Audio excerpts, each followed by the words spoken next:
mancing rasane uga hakikat mancing rasane ya Rasulullah salamun alaik ya Rabbi asami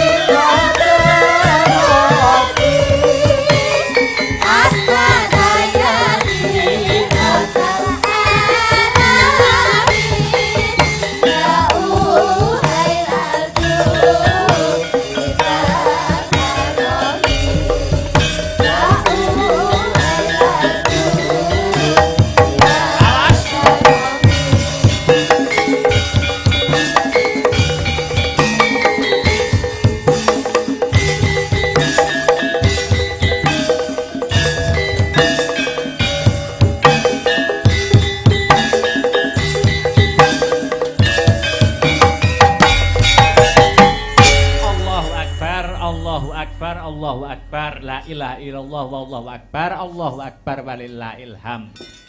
Leren dhisik sawetara ya ana. Nggih, Yung. Babakan lakon Semar mbangun kayangan bisa ditutuke sak rampunge limbukan. Sing baku aku karo kowe ngaturke apa ta wigatine awake dhewe sak kanca tinimbalan sowan ana kene. Nggih. Angka sepisan ya kuwi ora lali ngaturke rasa puja lan puji syukur kang jero kunjuk Gusti kang murbeng dumadi. Allah Subhanahu wa taala Tuhan yang Maha Esa, yang Widiwasa, yang Maha Rasa sejati. Nggih. Ya mung saka nikmate kang awujud nikmat sehat, nikmat sempat, nikmat iman saengga awake dhewe bisa manunggalan tetunggalan maneh ana ing leladan Sugih Waras Kecamatan Prambon Kadipaten Nganjuk. Nggih, Yung. Iki sowan ana daleme sinten lan dalam rangkaian adicara apa? Ngene, Nduk. Iki aku lan kowe sowan ana keluarga besar Bapak Haji Eko lan Ibu Hajah Asih kanthi acara ya kuwi ulang tahun pernikahan utawa anniversary ke-27 tahun. Oh ngono. Iya. Tur anggone mengarungi bahtera rumah tangga keluarga besar Bapak Haji Eko iki wis pinaringan kanugrahan siwi utawa anak telu cacahe lan pinaringan momongan siji wujude putu. Alhamdulillah. Pranyata keluarga besar Bapak Haji Eko lan Ibu Hajah Asih termasuk keluarga sing bahagia, keluarga sing sukses bisa dadi patuladan tumrap anak putu ya. Anakku limbuk tenan kok. Apa maneh Bapak Haji Eko kuwi priyayi sing sumbut lan sembodo. Kok ngono? Anggone nimbali awake dhewe sak kanca babar blas ora ngrembug babakan prebiya. Oh ngono. Wis pira wae sing dadi kebutuhane kanca-kanca disembadani. Oh ngono. Karo Bapak Haji Eko. Kabeh mau demi suksese lumadining adicara bengi iki. Wah, tenan kok, Yung.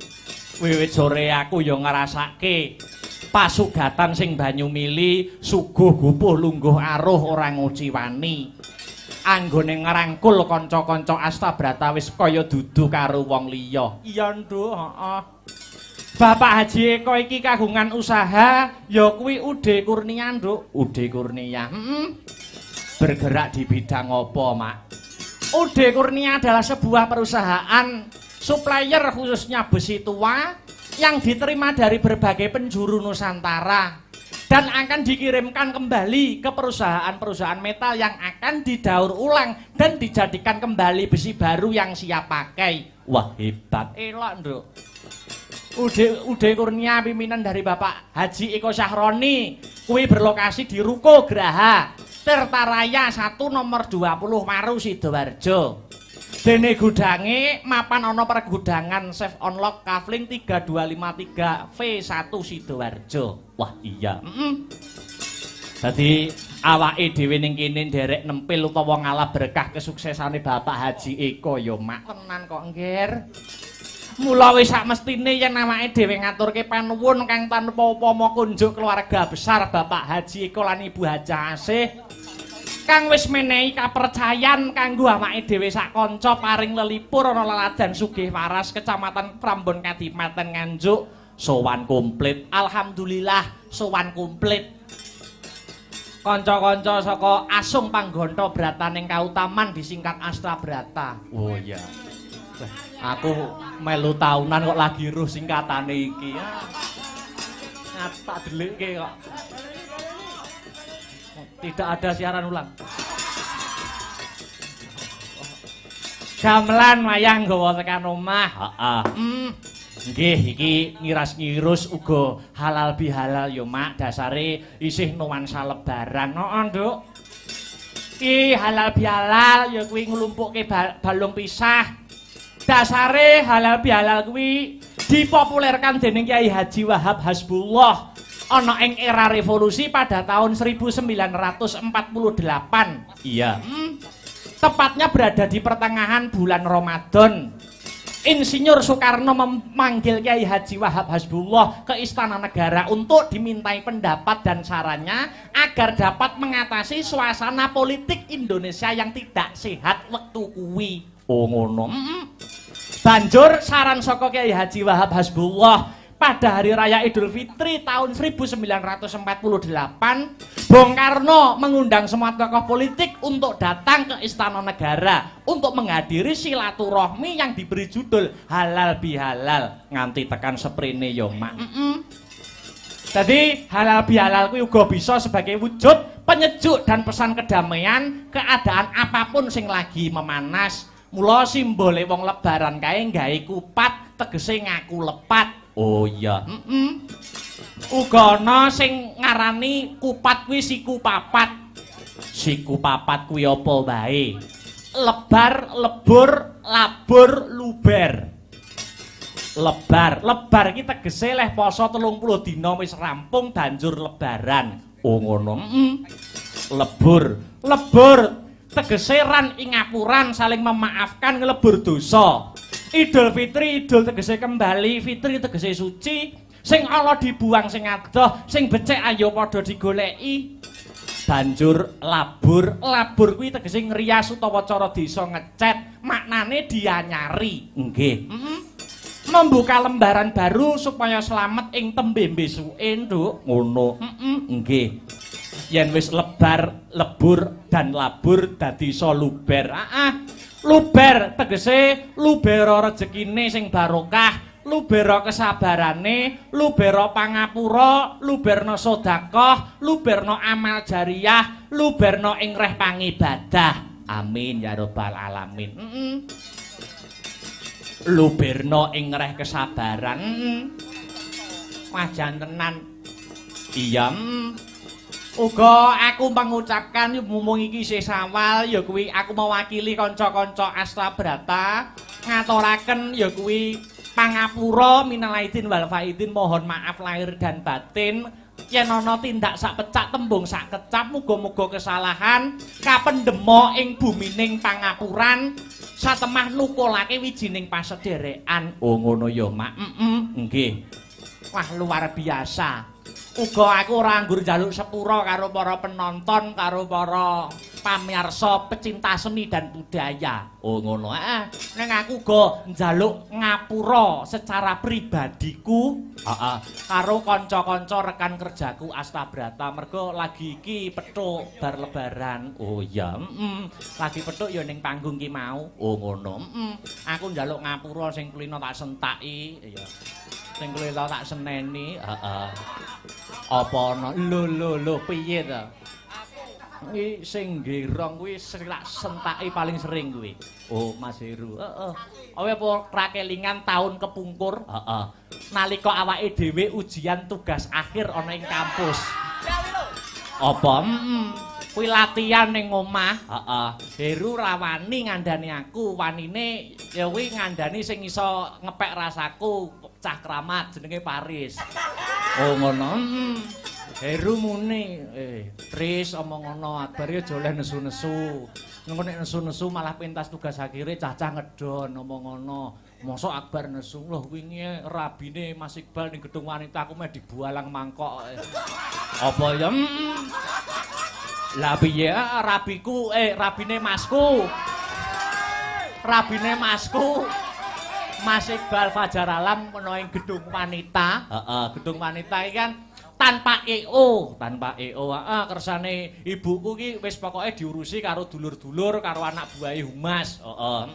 Nah aku nak bingung to nak, ya nyompo tamu ngalor kidul karo widul. Lah kok Mas Heru ki foto Mas. Foto apa sapa ngon? Minggat ora? Rombak bualang mangkok kowe kok. Minggat ora?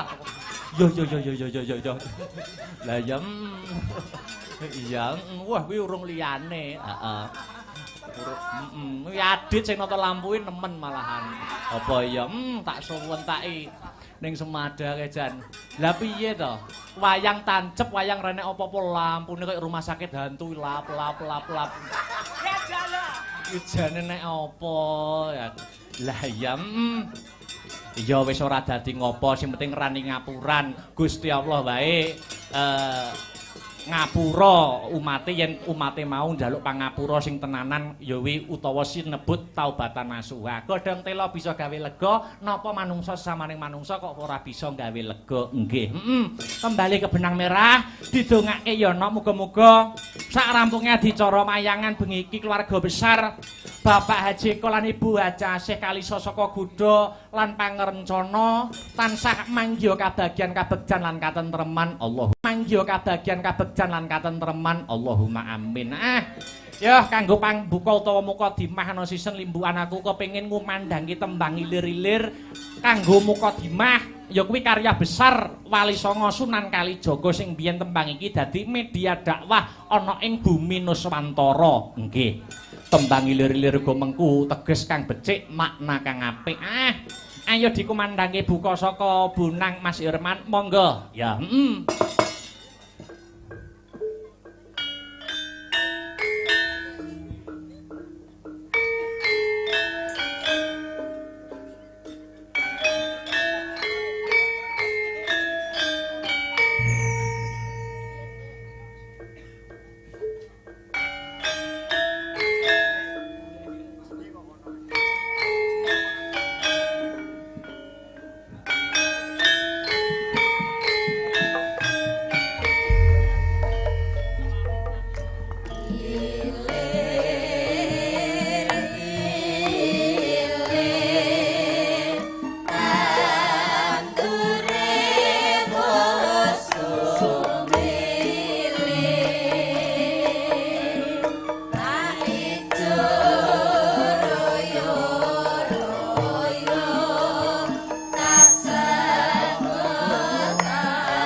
lebur labur luber. Lubero kesabarane.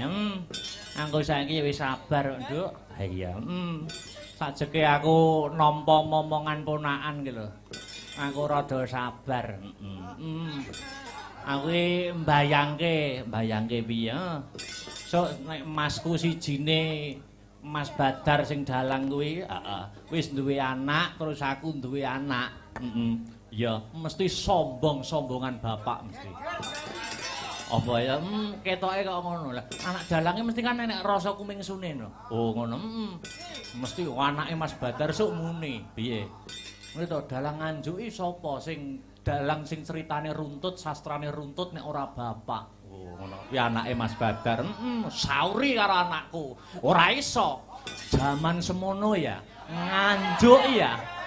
Wayangan sing paling ngepop iki wayangane papa. Waduh. Papa gitu. Limbuke ucil. Ris kantenono ris. Iya. Papa. Uga pengumuman kanggo warga masyarakat Nganjuk di bulan April tak umumne ya kuwi wara-wara pentas-pentase Astabrata sing ana Laladan Nganjuk dan sekitarnya. Oh ngono. Tanggal 17 Pak insyaallah aku karo kanca-kanca Astabrata main ana ing SMP Negeri 5. Oh SMP Negeri 5. Pengumuman kanggo pecinta-pecinta seni dan budaya bakul-bakul monggo mengais rejeki bebarengan. Ana SMP 5. Pak insyaallah bintang tamune Abah Kirun. Oh iya. Terus tanggal 30 ning di alun-alun Nganjuk. Wow. Dalam rangka HUT Hari Jadi Kabupaten Nganjuk. Oh ngono. Iya. Nek pengen nonton nyusul tanggal 1 monggo no. Oh ngono. Pentas spektakuler. Oh ngono. Bintang tamune Cak Komet karo Cak Dodok tanggal 1 lakone Parto Kromo ning ndi Sukorame Lamongan. Wow. Nonton wayang po minggat jadi. Nduk, piye iki saka kersane Bapak Haji Eko dan Ibu Hajah apa asih didandani sik. Nah. Awake dhewe ngandani ning jero kotak kene. Awake dhewe sowan mrene ora ijen. Iya, Muga nganti para kadang bintang tamu sapa? Ya kuwi Mas Gareng saka Bojonegoro lan adiku Niken Salindri saka Tlatah Kediri. Oh, ngono ditanjake. Mbok cepet to, Mbok? Ya. Ayo Mas Gareng tak aturi luwih dhisik munggah ngancani aku omong-omongan sisan gawe halal bihalalan dhisik ning panggung. Ya, gandeng mau janjiane wirawiri. Ayo saiki Mas Gareng munggah disepoti aja dipleroki. Ya. Aja dipleroki. Ora apa-apa aku nyicil gawe dosane kok. Ya aja dipleroki. Monggo Mas Gareng minggah wonten ing sasana budaya. Ayo.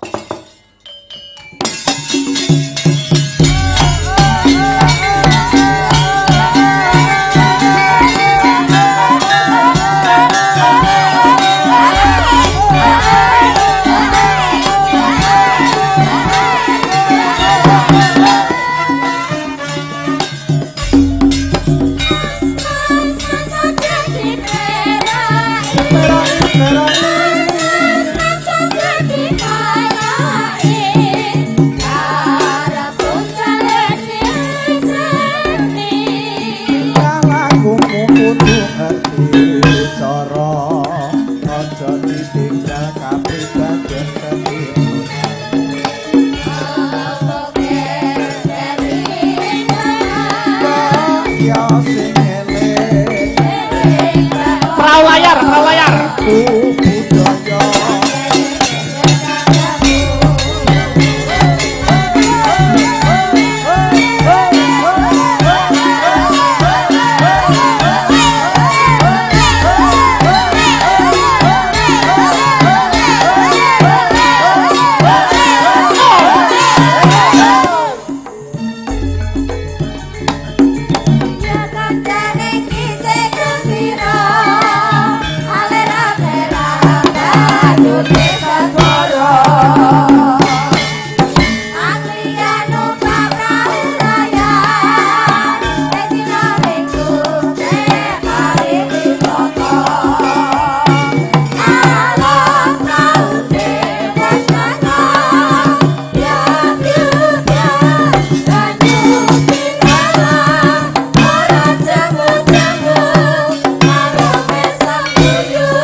Gareng wilujeng dalu good night, Mas Gareng. Selamat malam. Sugeng dalu. Alhamdulillah ketemu lagi ana ing laladan sugih waras Prambon Nganjuk. Nggih, alhamdulillah ketemu lagi. Suwe ra ketemu. Alhamdulillah. Dalam rangka ulang tahun ya kuwi pernikahan ke-27 tahun Bapak Nggih. Haji Eko Kang Sarto Ibu Hajah Asih. Kula gumun bujang. Gumune ngopo, Mas? Atase bakul wesi amoh sugih kaya ngene. Lho, iki jenenge apapun itu ya kuwi pekerjaan nek ditelateni iso ngrejekeni. Luar Kula biasa. mriki Nggih. pangapunten. Nggih. Bayaran kula 16 yuta. Larang men ngungkuli aku. Lho, tenggene bos besi tua kok. Sampean tok 16 juta. 16 yuta. Kok iso ngono? Sepeda motorku tak dol. Anu dandake anu besi neh. Nggih. biasa. Alhamdulillah muji syukur. Heeh. Saged makempal kanthi kahanan rahayu wilujeng. Betul. Wong sakmene mbane macake ayu-ayu. Iya no, wong. Tapi kula mboten gumun. Kok ora gumun? Wong sakmene mbane iki sing ketok sing katon nyele aku dhewe. Lho, kok iso ngono? Macake biasa-biasa aku sangat luar biasa. Luar biasa. Bengi-bengi direwangi laburan putih raine depe-depe golek sandang badok ya Mas ya. Ngene iki nggih. Bucange Heeh. aslinipun teng Bojonegoro teng wilayah Omah sampean, Nggih. daerah sampean. nggih wonten adicara halal bihalal teng kantor kabupaten. Oh, Mula nggih sowan mriki. Lho, Kabupaten Bojonegoro Nggih. malam ini juga mengadakan Halal bihalal. Eh. Ingkang ngadakaken nggih punika Buahna Bupati Bojonegoro. Sampeyan malah ning Nganjuk. Nggih malah teng Nganjuk. Berarti saking tresnane karo aku. Sapa sing ngomong? Saking tresnane karo Pak Haji Eko. Halah sapa sing ngomong? Lah kok rene? Ning kono ora dijawab kok. Oh, Koclok aku ning kono. sing ngejak kene ya. Lah ya Sing kiri ngejak waduh. kene kok. Ngucapne matur nuwun Mas Nggih. Gareng. Ngucapaken matur sembah nuwun Iya. kagem Bapak Haji Eko. Heeh. Sinten? Pak Eko. Pak Eko. Masuk kok. Karo Ibu Hajah Asih. Kalih Bu Haji Asih sangat luar biasa penyambutanipun. Kula dugi pun dirupak-rupakne. Karo sapa? Kalih Bu Asih. Dirupak-rupane piye? Wah, Mas Gareng monggo langsung mlebet Mas Gareng. Gue kula ngaten. Wah, kula mlubu bleng tong mae sing gedhe niku. Heeh. Bek tiyang, Pak. Lho, ya iya ana keluarga besare akeh, sedulure akeh kok. Kula mangke tepu diwingking mawon. Kula terus teng omah sik mriki. Heeh. Lah teng mriku nggih bek malih jajane tundul meret. Wis. Wong sumbut tok, wong sumbut tok. Sundul meret wong sumbut soalé wong ana. Iya. Akhiripun kula gadah solusi. Mengguri terus. Wonten teng celake kamar mandi. Oh. Terus ning celake kamar mandi? Nggih teng mriku wonten panggenan clepit ngoten. Terus? Kangge dandan wis wesek akhire kula mlebu kamar mandi. Terus. Mlebu bleng kamar mandi. Bleng. Mboten sios manggon teng mriku. Lho, lejane kono ora nek wong kok. Iya Mas, pangapunten lho. Ngopo? Yo jenenge gombal reget jabang bayi akeh. Lah ngono kuwi saking repote rong sempet dikukuti ora Lah sambok. jenenge wong degawe piye-piye ya ewo. Wong duwe gawe. Tapi kula sak mengacungi jempol kagem panjenenganipun Pak Eko. Katoke ya enek ngono. Katoke ya enek. Enek pokoke ilang sitok tak jupuk. Meng katok kuwi mung teles tak candhalke. Katokmu. Ayo bejo engko mulai gak katokan. Kula ya sangat gumun bucange Ngumune. kalih Pak Eko. Sebabe. Putrane 3. Sampun engko sami pinter-pinter. Ayo no. Edok terus lanang. Beda karo tanggaku. Tanggamu piye? Tanggaku iki bocah ben taune mbridhe lah Mas Angger enek tek jagongan tanggaku sing jenenge Pi wi bojone meteng neh. Piye? Piye? Sing tanggaku jenenge Pi.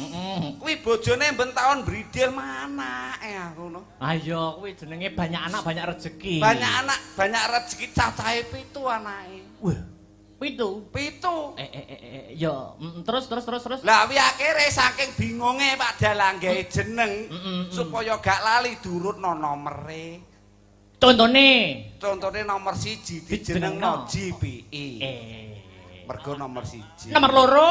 Ropi nomor loro. Pancet nomor 3. Lupi soalnya nomor 3. Papat? Pi nomor 4. Mo pi. Terus? 6? 6 kuwi wedok. Heeh. Niku adike Tupi. Oh. Sik to, adike Tupi. Lah sing nomor 6 iku jenenge sapa? Jenenge kuwi edok. Heeh. Ki adike Tupi. Nomor 1 JPI, nomor 2 RUPI, 3 LUPI, 4 PATPI, MOPI. Lah nomor 6 jenenge sapa? Engko tak share it. Aku sampai muni bacok Pak Lurah. Ngawur mangsaku. Ndongakne apa karo Pak? Ndongakne nggih. Intinipun Bajah Asih. Nggih, ndongakaken mugi kemawon panjenenganipun Bapak Eko dalah Ibu Asih anggenipun mangun bebrayan tansah winantu suka basuki pikantuk rahmating Gusti ingkang Maha Kawasa dadosa keluarga ingkang sakinah mawaddah warahmah. Pun kesupen jeng ben nek gadah menanggap Mas Akbar malih. Amin. Ya. Pokokipun wonten syarate. Kudu enek garing. Alah. Rupane kowe ciduk dawet ngono kaya. Ciduk dawet piye? Aku ning guri mau dilokne. Dilokne sapa? Jebule Mas Akbar mbok kethek ngono. Kethek ndasmu kono aku ngono. Lah dandanmu ngono kok. Wong iki lho. Didongakne juga yaitu perusahaannya UD Kurnia. Luar biasa toh anak buah. Sangat luar biasa menika sangat cabangipun utawi relasinipun wonten ing luar kota kathah sanget. Wonten saking Kaltim, saking Nusa Tenggara Barat, saking Bali nggih wonten. Hebat.